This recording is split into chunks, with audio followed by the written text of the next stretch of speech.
leaders have told us that the war on terror may last 100 years. The new kind of war against a shadowy enemy that can never be defeated. Either you are with us, or you are with the terrorists. Generation after generation will have to lay down its liberty in an endless war for global empire. It was a breathtaking display of firepower. And the Pentagon says, we ain't seen nothing yet. The perfect specter to convince populations to relinquish their liberty in the name of security. There is no doubt that Saddam Hussein now has weapons of mass destruction. There is no doubt that he is amassing them to use against our friends, against our allies, and against us. And if he does not disarm, the United States of America will lead a coalition and disarm him in the name of peace. We've been told that we're facing a 100-year war that will last generation after generation. In this film, we will explore who pulls the strings and who benefits from the dark spectacle of modern warfare. We will answer the question, do the people know how they are controlled? Do they understand the systems of power that surround them? The modern propaganda machines of public relations that wash their brains and fill their minds full of ball games and mindless fluff? Is the population beginning to realize that governments throughout history have used the specter of fear to drive their populations into acquiescing to total tyranny? September 11th, national ID cards, Big Brother, the Iraq War, the 7/7 bombings in London, the invasion of Iran. How are they all interconnected? In previous films, we have focused predominantly on September 11th as the foundational event, the pretext for the current geopolitical structure. The smartest thing to do is pull it. And they made that decision to pull, and then we watched the building collapse.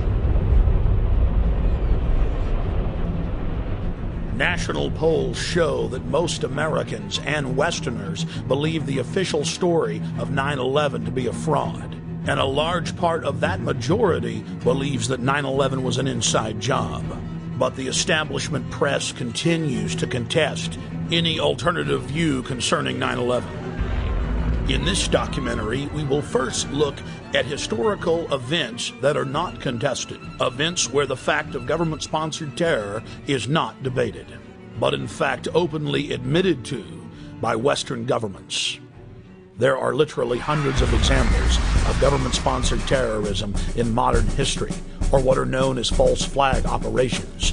We're going to start by looking at just 5 past examples, then we'll look at several modern cases. What is a false flag?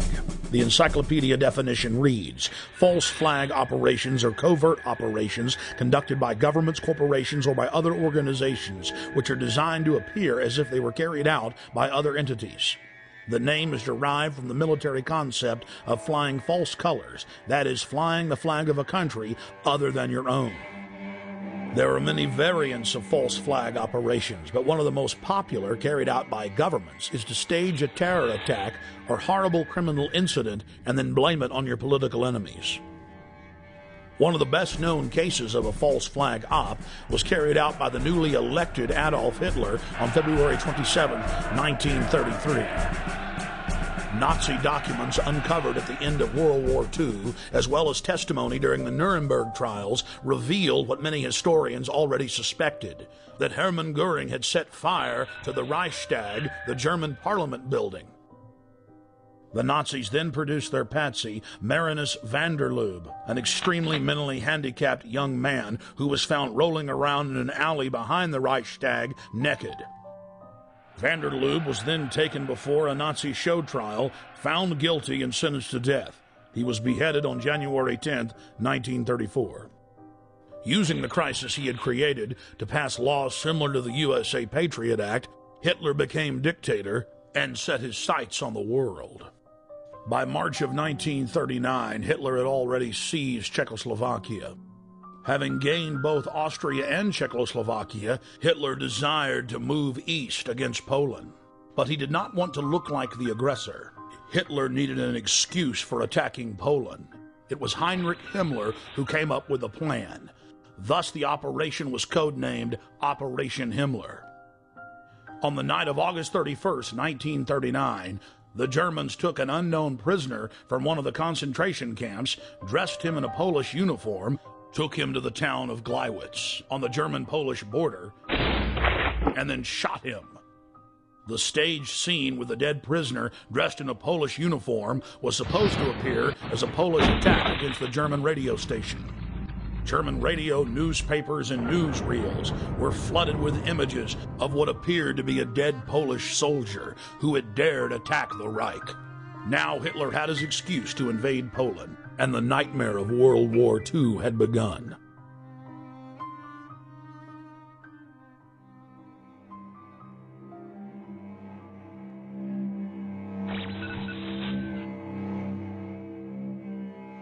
In 1953, the Central Intelligence Agency, working in tandem with MI6, overthrew the democratically elected leader of Iran, Dr. Mohammad Mossadegh. Mossadegh had been educated in the West, was pro-America, and had driven communist forces out of the north of his country shortly after being elected in 1951. Mossadegh then nationalized the oil fields and denied British Petroleum a monopoly. The CIA's own history department at CIA.gov details how U.S. and British intelligence agents carried out terror attacks and then subsequently blamed them on Mossadegh.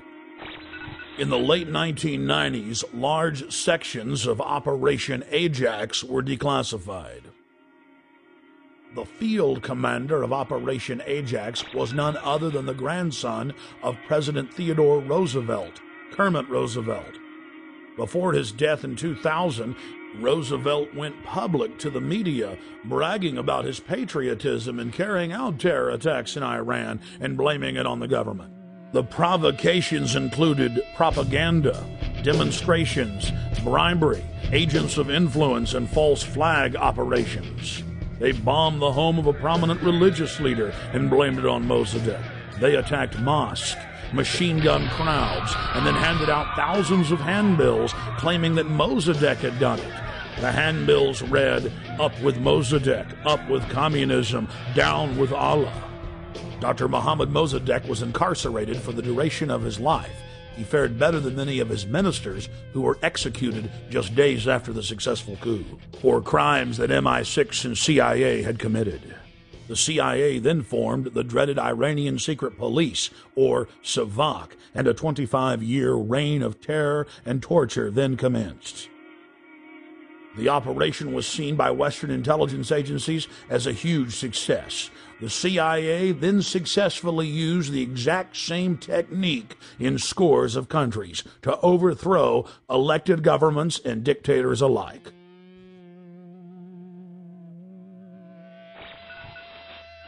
Operation Gladio is an umbrella name for literally hundreds of bombings carried out by Western intelligence agencies and NATO in Italy, Western Europe, the Middle East, Latin America, and Asia. From 1947 until 1981, Italian presidents have gone public admitting Operation Gladio targeted innocent civilians and was to be blamed on leftists and communists. On November 22, 1990, the European Parliament had a resolution condemning the activities of Operation Gladio.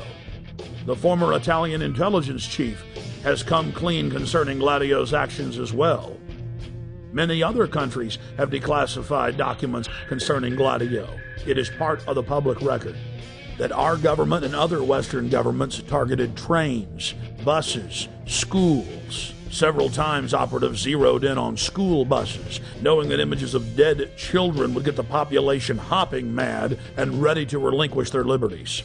A particularly bloody bombing at the central station of Bologna, Italy, on the morning of August 2, 1980, which killed 85 people and wounded more than 200, caused some Italian officials to break their silence and begin to expose just a small part of this wicked operation.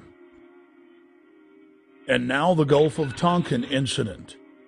In the summer of 1964, President Lyndon Baines Johnson needed a pretext to commit the American people to the already expanding covert war in Southeast Asia. 3 communist PT boats attacked an American destroyer off the coast of Vietnam yesterday, and today President Johnson's response was hard and tough. To any armed attack upon our forces, we shall reply. To any in Southeast Asia who ask our help in defending their freedom, we shall give it.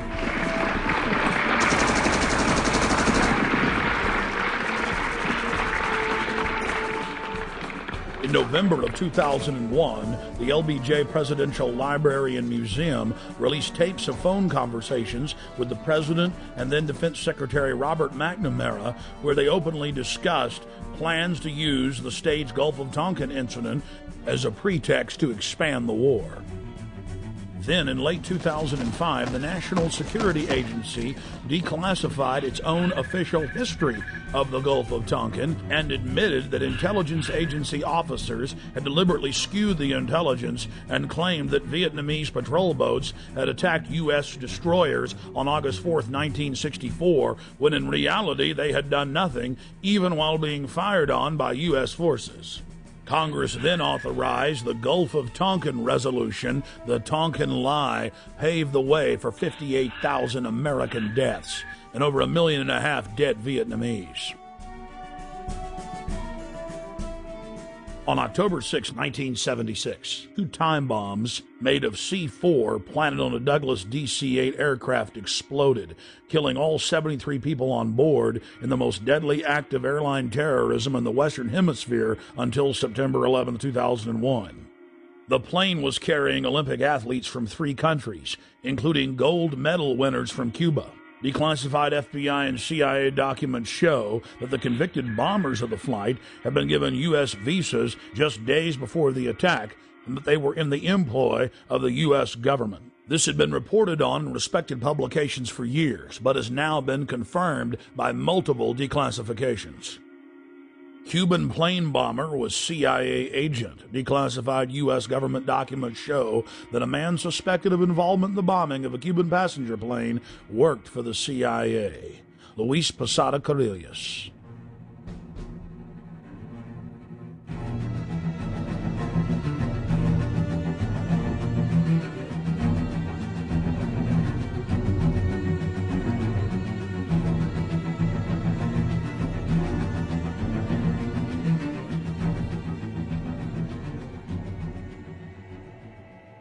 In the early 1960s, the chairman of the Joint Chiefs of Staff, Ella Lemonster, concocted a plan for false flag operations as a pretext to invade Cuba and for war with the Soviet Union. In Operation Northwoods, they planned to hijack jets by remote control, crash them, and blame the attack on Cuba. There were many other terrorist attacks they planned to carry out that were contained within the document. One scenario mentioned was the destruction of a U.S. naval vessel that was to be blamed on a foreign power as a pretext for war with any enemy they picked. President Lyndon Baines Johnson went operational with Northwoods on June 8, 1967 during the Six-Day War.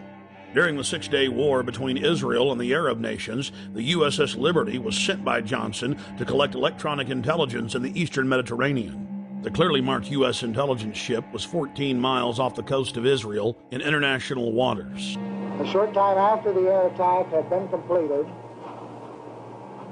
the 3 torpedo boats approached us from our starboard quarter at high speed and in an apparent torpedo launch attitude.